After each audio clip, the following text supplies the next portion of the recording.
Yung ginagamit nila, hiragana, katakana, tsaka ano yung isa?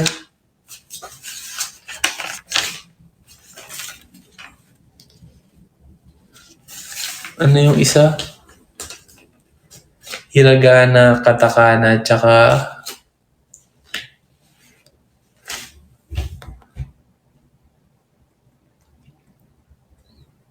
tatlo yun, kanji.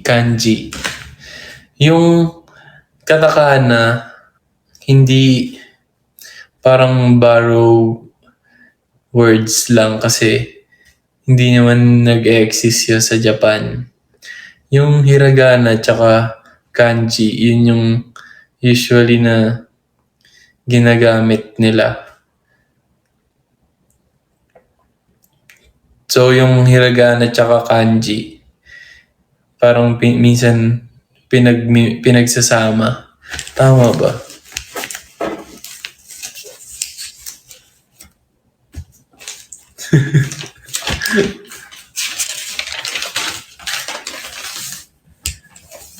Inano nga sa amin yung ano hindi ko lang naisulat. Yung I love you ng Japanese. Yung para siyang ano, basta yung nawapaghiwalay siya sa tatlo. Tapos, ano nga ba yung natandaan ko? Yung ano, yung puno. Yung parang asterisk. Tapos pag dalawa, yun yung parang, yung pag isa, puno. Tapos pag dalawang, yung parang asterisk. Parang kakahuyan daw, parang ganun. Tapos yung tatlo, forest. Galing ko.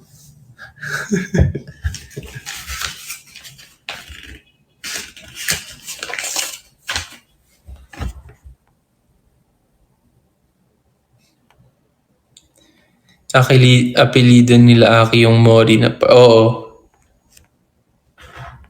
Siyempre, nakikinig ako. Ano ba sa tingin niya sa akin? Hindi nakikinig. Mori Forest. Mahirap ba matuto mag-Japanese? Sabi nila, once na sa ulo mo yung basics, like yung pagbasa, yung hiragana, tsaka katakana, tsaka kanji, madadalian ka na. Sinasama kayo ni Aki sa JPI. Oo, kasama siya palagi. Anong mas madali, English o Japanese? Siguro, mas mahirap pa rin talaga yung Japanese. Kasi, paano ba? Kasi may mga words talaga na parang sa kanila lang meron eh.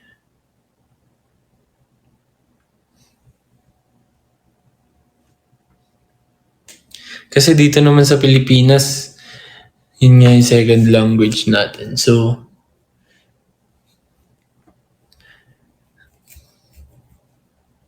sorry, English pala yung first language ko. I'm so sorry. Good night, Cholo, lolo. Diba? Wala na sample. Ba't di mo kami in-English ng Toronto? Ubus na, ibig sabihin nun, ubus na yun nung time na yun. Nagamit ko na nung umaga. Usually kasi meron kami mga interview, dun ko nilalabas yung mga English ko. Pero kung kayong aces na nakausap ko, okay na yun. Pagtyagaan niya na yung Tagalog.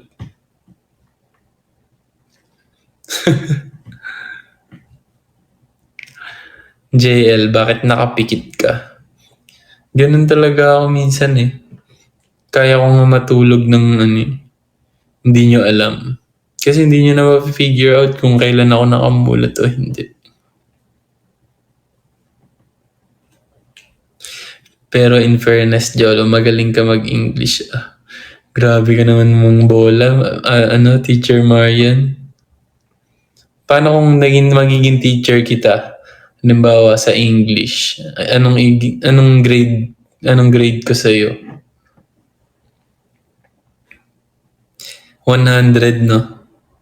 Yan ang sinasabi ko sa'yo, Teacher Marian. Yung tipong pag magpapapirma ako ng clearance, hindi ko pa binibigay yung papel. Ikaw na yung pipirma, ganun.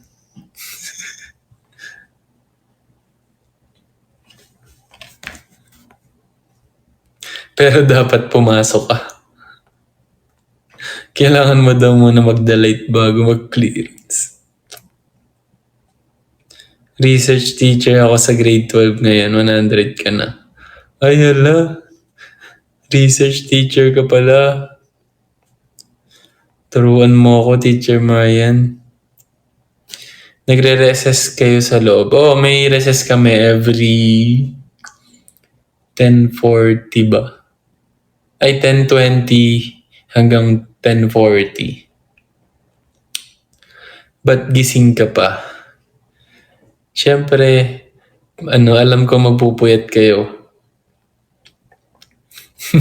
Ako nagagawa ng paper mo. Ba't nagpupuyat? After nitong stream, matutulog na ako agad.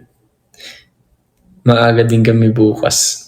Di naman super aga, 9 a.m. Pero maaga na yun para sa akin. Hindi kasi ako morning person. May campaign ba? Wala po eh. Sa next stream, sasali ako. Sorry na kung di man para kay JL. Kung kailangan niya na matulog okay lang. Pumunta kayo sa kantin. Yes. Pag recess, pumupunta talaga kami sa kantin. Nung recess nga, nag-basketball kami ni Mickey Kinalaban namin yung estudyante dun. Basketball is life.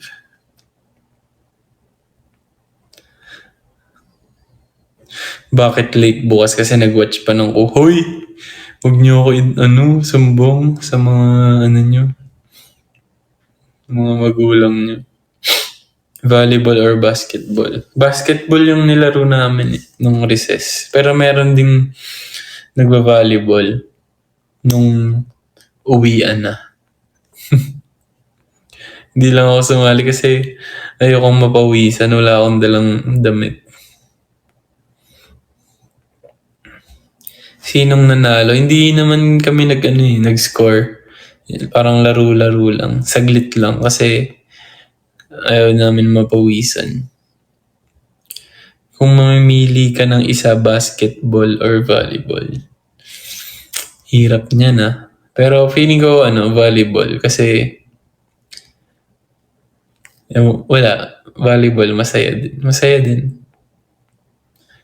Thank you, G. Hershey sa pulang kabayo.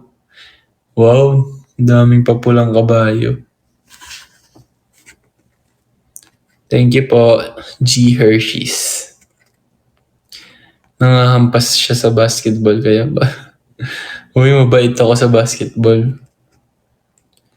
Bakit middle blocker ka? Siguro mas nasanay ako kasi doon na kasi ako, kasi nung high school ako, matangkad talaga. Ako yung parang isa sa pinakamatangkad nun. Pero ngayon, marami nang mas matatangkad sa akin.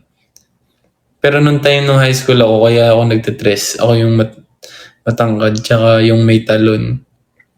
So, nag-dress ako.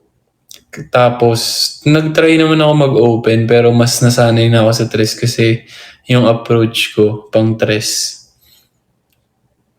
Pero kaya ko din naman mag-open minsan pag kailangan.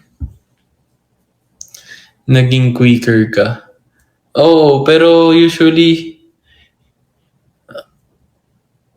pag dress ka naman, kailangan mo talaga mag-quick. Pero ako, mas favorite kong set differential. kesa quick. Lalo na hindi na kasi ganun kataas yung talon ko kasi nagka-injury din ako na ankle sprain din ako, so parang nagkaroon ng takot. Parang bumaba din yung talon ko kasi humina din yung yung ankle ko.